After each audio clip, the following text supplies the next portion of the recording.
good with y'all boys? Y'all boy Kenny Dior. So hey man, we gonna be reacting to another video, and the video is Are the Grammys a Joke? Hey, I have no say on this, we just gonna react to it.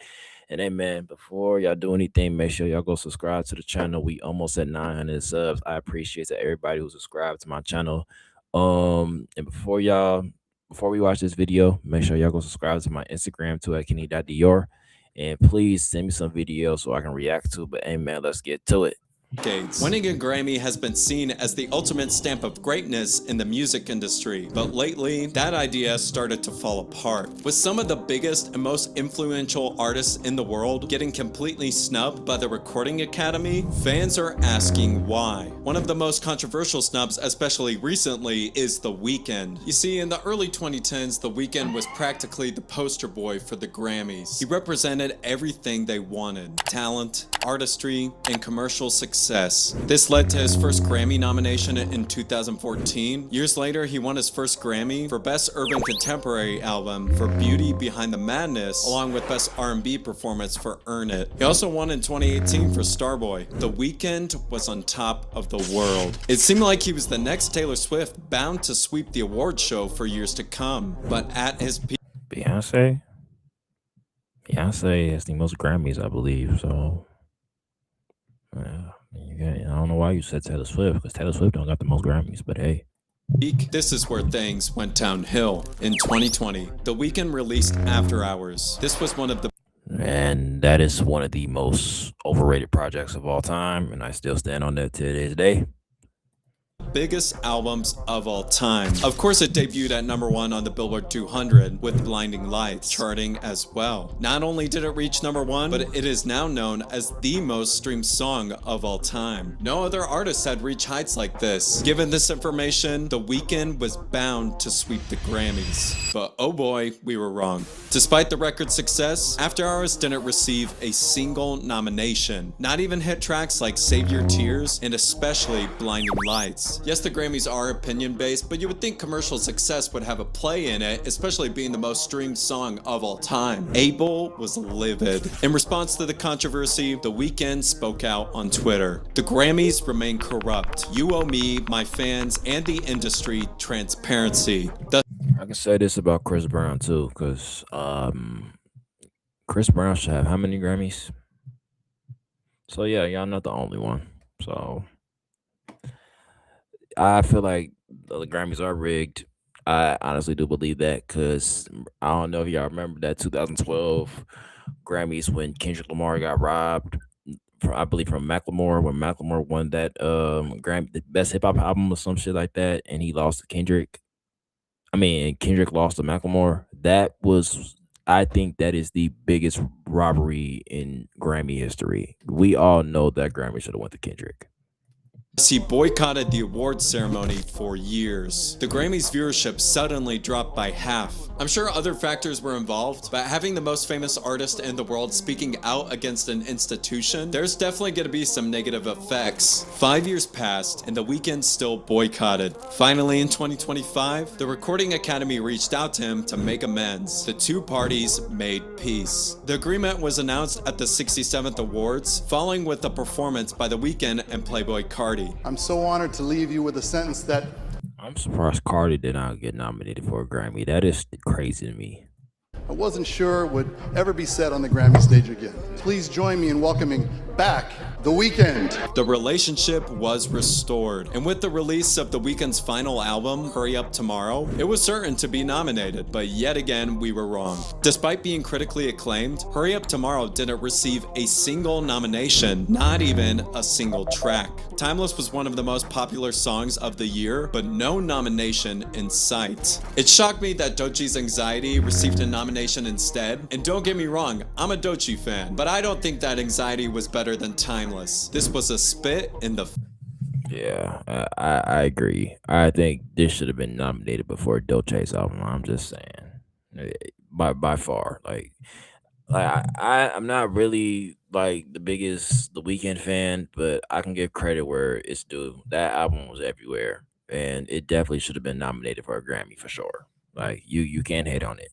face. The Weeknd responded on Twitter saying, "Collaboratively planning a performance for weeks, not to be invited? In my opinion, 0 nominations equals you're not invited." But The Weeknd wasn't the only artist put on the sidelines. Playboi Carti is one of the most innovative artists in hip-hop. He shook the industry in 2020 with the release of Whole Lotta Red. This album changed the game. It completely redefined the rave genre, inspiring a generation of artists. Whole Lotta Red charted at #1 on the Billboard 200 and spent 153 weeks on the charts. This elevated Carti from being a rapper to a legitimate artist. Unfortunately, Whole Lotta Red didn't receive a Grammy nomination, which wasn't much a surprise. This form of rage music was fresh. People needed time to let it settle. Maybe the next album will have a shot. After 5 years of teasers and hype, Carti dropped I Am Music. This wasn't just an album, it was a cultural shift. It was not only the biggest streaming day of 2025, but it was the 7th largest streaming day in Spotify history. Of course, the album debuted as #1 on the charts. The album followed with this tour with The Weeknd, which was the 4th highest grossing tour of 2025. He also followed up with this tour in the fall. Now, 2025 was a big year for hip-hop, which means it was a very competitive year for the best rap album category. However, it was no question that Carti deserved the nomination. Yeah, I forgot what the name of this album was, but I Am Music it's up there with the GNX, and it's up there with Cliff's album and the Tyler the Creator's album. Like that was crazy as hell to me. I remember when they announced what's the name, the nominations, and the fact that I Am Music didn't get one, like just one nomination. That is, yeah, that is so crazy to me. And this is like one of the biggest albums of last year. Like, come on, man.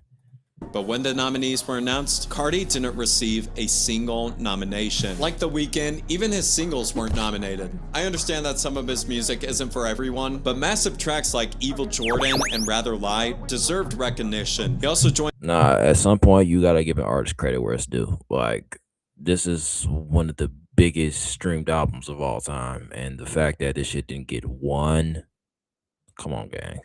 The Weeknd's performance for the 67th Grammys, so people thought he was on good terms with the Academy. Carti stayed silent amid the controversy, but Travis Scott used the Grammy's own stage to air his frustration. Unlike Carti, Travis actually had quite a few nominations in the past, but it was mostly for other people's projects. However, 2019 was supposed to be Travis's year. The acclaimed album, Astroworld, changed hip-hop. Astroworld was the biggest album of the year, going 6 times platinum. His track Sicko Mode with Drake was the banger of the year, making it Scott's first #1 on the Billboard 100. It was also the highest grossing rap tour of 2019, and rightfully so. No one performed like Travis. This tour solidified him as one of the best live artists with his powerful engagement with the audience. Travis's dedication landed him a Super Bowl spot, a Netflix documentary, and even an annual music festival, which did not age too well. All of these factors landed him a nomination for Best Rap Album. Most listeners would agree that this was the best rap album nominated, but suddenly the world was shook.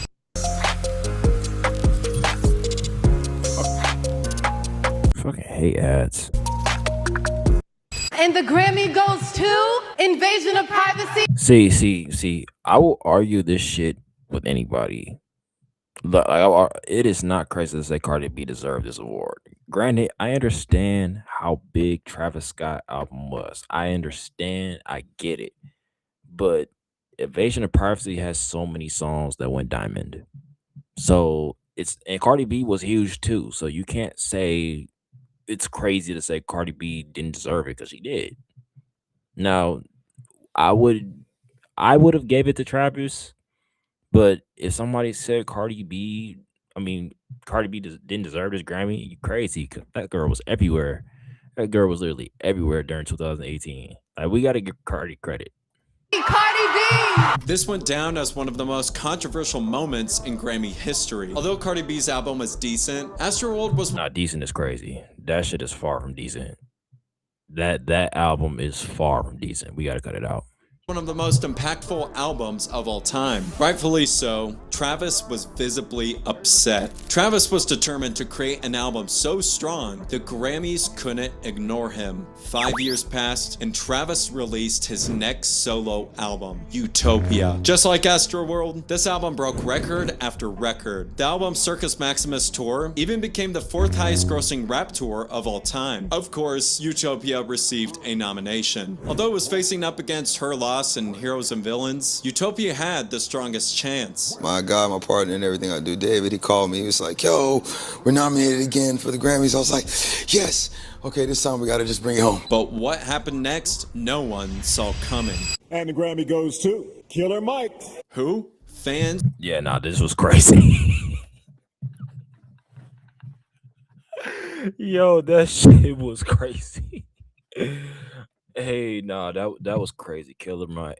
All due respect to Killer Mike, Travis should have won that year. Come on, gang.